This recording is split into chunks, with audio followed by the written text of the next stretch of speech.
नमस्कार. World of शोभा या चॅनलमध्ये आपल्या सर्वांचं खूप खूप मनापासून स्वागत. मी आज उपवासाची रेसिपी आपल्याबरोबर शेअर करते. उपवासाचा वरईचा उपमा रेसिपी पाहिजे असेल तर यूट्यूबवर जाऊन वर्ल्ड ऑफ शोभा सर्च करा. आज रेसिपी उपवासाचा वरईचा उपमा. वर्ल्ड ऑफ शोभा चॅनलवर उपवासाच्या रेसिपी आहेत, आपण पाहू शकता. याला वरई म्हणतात आणि किंवा भगरई म्हणतात. 1 वाटी वरई निवडून घेतलेली आहे. वरई धुवून घेते. वरई धुवूनच वापरायची आहे. उपमा बनवूया. तूप वापरते. तेल वापरलं तरीही चालेल. 2 चमचे तूप. तूप गरम झालंय. अर्धा चमचा जिरे, 2 चिरलेल्या हिरव्या मिरच्या, कढीपत्ता.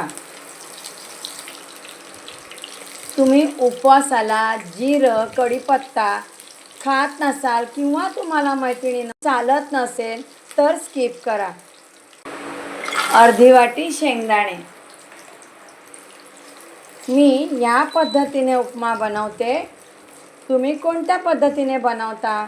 शेंगदाणे जरा व्यवस्थित परतून घ्यायचे आहेत. मी बटाट्याचा वापर करणार नाही. रताळी चिरून मी 2 ते 3 मिनिटं वाफवून घेतलेली आहेत, कारण रताळी पटकन शिजत नाहीत म्हणून. तुम्ही बटाट्याचा वापर करू शकता. मी रताळ्याचा वापर केलेला आहे. असा उपमा एकदा करून पहा. उपवास असेल तर 2 मिनिटं रताळ्याचे काप मी फोडणीमध्ये परतून घेतलेले आहेत. वरई धुवून निथळून घेतलेली आहे, म्हणजे सगळं वरईमधलं पाणी निघून जाईल. छान असं फोडणीमध्ये वरईचे तांदूळ परतून घेते.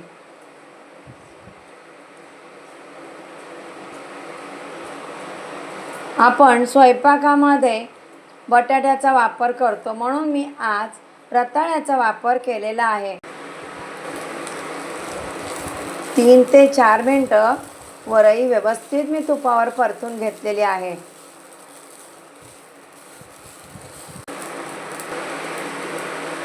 दोन चमचे भाजलेला शेंगदाण्याचा कूट, 4 चमचे किसलेलं ओलं खोबरं. नक्की वापरा. चवीनुसार मीठ.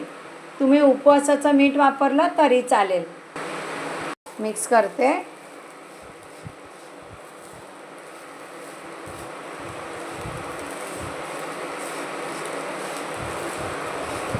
माझी महत्त्वाची टीप. ह्या वाटीने मी 1 वाटी वरई घेतली. आता उपमा मऊसूद हवा असेल तर तुम्ही 4 वाटी पाणी घ्या. उपमा मोकळा हवा असेल तर 3 किंवा 3.5 वाटी पाणी वापरा. आणि महत्त्वाचं म्हणजे काही वरईला पाण्याचं प्रमाण जास्त लागतं आणि वरई नवीन असेल तर पाण्याचं प्रमाण कमी वापरायचं आहे. मी या वाटीने 3.5 वाटी पाणी गरम करून घेतलंय. हे उकळतं पाणी आहे. वरईमध्ये ओतते, म्हणजे वरई व्यवस्थित फुलते आणि उपमा खूप छान होतो. मिक्स करते. समजा वरई मी 3.5 वाटी पाणी घेतलेलं आहे. वरई नाही शिजली तर तुम्ही थोडंसं पाणी गरम करून ॲड करू शकता. पण गरम पाण्याचाच उपयोग करायचा आहे उपमा बनवण्यासाठी. चवीसाठी अर्धा चमचा साखर. उपम्याला खूप छान टेस्ट येईल. आता गॅसची फ्लेम लो करते. झाकण ठेवते. पाहूया.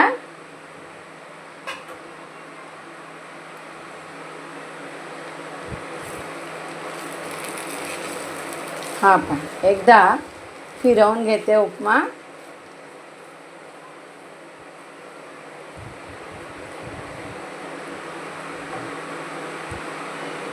अर्धा चमचा तूप. आणखी उपम्याला थोडी टेस्ट येईल. मिक्स करून घेते तूप. महत्त्वाची टीप, उकळतं पाणी आपल्याला वरईच्या उपम्यासाठी वापरायचं आहे. आणि दुसरी टीप मैत्रिणींनो, वरई धुवूनच आपल्याला उपमा बनवायचा आहे. वरई न धुता उपमा बनवायचा नाही. वरई छान अशी शिजलेली आहे. उपमा तयार आहे. पाहू शकता तुम्ही, कढईला चिकटत नाही असा हा उपवासाचा उपमा झालेला आहे. गॅसची फ्लेम मी बंद केलेली आहे. 1 चमचा लिंबाचा रस. मैत्रिणींनो, मी नेहमी सांगते, गॅस बंद केल्यानंतर पदार्थामध्ये आपल्याला लिंबाचा रस ॲड करायचा असतो. मिक्स करते. उपवासाची चटणी, शेंगदाणे खोबरं वापरून बनवलेली आहे चटणी. दह्यामध्ये जिरे पावडर, मीठ आणि साखर फेटून घेतली आहे. गोड दही. उपवासाचा उपमा प्लेटमध्ये सर्व करते. थोडं गार्निशिंगसाठी खोबरं. वरईचा उपमा उपवासाची रेसिपी बनवली आहे. रेसिपी आवडली तर रेसिपीला लाईक करा. रेसिपी शेअर करताय शेअर करा. यूट्यूबवर जाऊन वर्ल्ड ऑफ शोभा सर्च करा. छान आणि व्हेरिएशन रेसिपी पाहायला मिळतील. कमेंट केल्याबद्दल खूप खूप धन्यवाद. अशा छान आणि व्हेरिएशन रेसिपी मी घेऊनच येणार आहे बरं. नमस्कार.